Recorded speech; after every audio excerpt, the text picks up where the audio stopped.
Hello everyone, তোমাদের সাথে আজকে একটা ভিডিও শেয়ার করতে চাই। তো ভিডিওটা শেয়ার করার একটাই কারণ হচ্ছে ব্রাশ ক্লিনজিং। অনেক রকম ভিডিও পোস্ট করা সম্ভব হয় না, তো আজকে আমি জাস্ট এই মুহূর্তে একটা পার্টি মেকআপ করে আমার পার্লারে এসেছি, তো ভাবলাম তোমাদের সাথে একটা ভিডিও শেয়ার করি।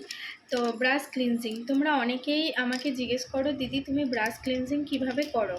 তা আমি তোমাদের জানাই ব্রাশ ক্লিনজিং কিভাবে করি। প্রথমে আমি করতাম জল গরম করে, এটা করে যখন দেখি প্রচণ্ড প্রোডাক্ট লেগে রয়েছে তখন করি। আর তা নয়তো যখন পরপর তোমার ব্রাইট থাকবে, ইনস্ট্যান্ট তুমি ব্রাশ কখন সেই সময়টা কিভাবে ক্লিন করবে। তো আমি ব্রাশ ক্লিনজার ইউজ করি হচ্ছে অ্যাফ্রাইজারের একটা ব্রাশ ক্লিনজার আমি ইউজ করি, খুব ভালো এই ক্লিনজারটা। তো এই ক্লিনজার দিয়ে আমি ব্রাশটা কিভাবে ক্লিন করি তোমাদের সাথে সেটাই শেয়ার করব।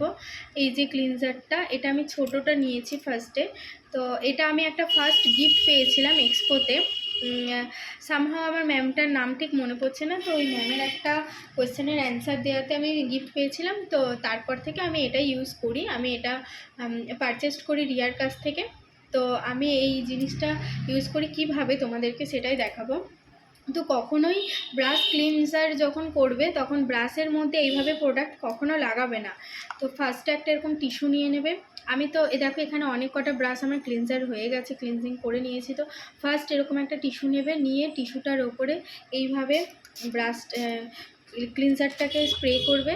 দেন তুমি এখানে প্রোডাক্টটাকে ব্রাশটাকে দিয়ে আস্তে আস্তে অ্যাপ্লাই করবে। দেখো কতটা প্রোডাক্ট আমার এখানে বেরিয়ে এসেছে। আমার তো এটা খুব ভালো লাগে। আমি যেহেতু পরপর যখন ব্রাইট থাকে, একসাথে 4-5টা ব্রাইট থাকে, তখন আমি কিন্তু সাথে সাথে আমার যে স্টাফ থাকে, আমার পার্লারে হোক বা মেকআপ করতে যাওয়ার সময় যে মেয়েরা থাকে, তারা সাথে সাথে এই ক্লিনজারটা দিয়ে ব্রাশ ক্লিনজিং করে দেয়। দেখতেই পাচ্ছ তোমরা কতটা প্রোডাক্ট এখানে লেগে রয়েছে। তো তোমরা যারা এখনও আমাকে কোয়েশ্চেন করেছিলে যে কী দিয়ে করি, আমি তোমাদের দেখিয়ে দিলাম অ্যাফ্রাইজারের এই ক্লিনজারটা দিয়ে করি। অনেক ব্র্যান্ডের ক্লিনজার আছে, কিন্তু আমি এটাই বেসিক্যালি করি কারণ আমার এটা খুব ভালো লাগে। তোমরা যারা করতে চাইছো অবশ্যই এটা দিয়ে করতে পারো। তো আমি নেক্সট আবার ভিডিও তোমাদের সামনে নিয়ে আসবো। টাটা।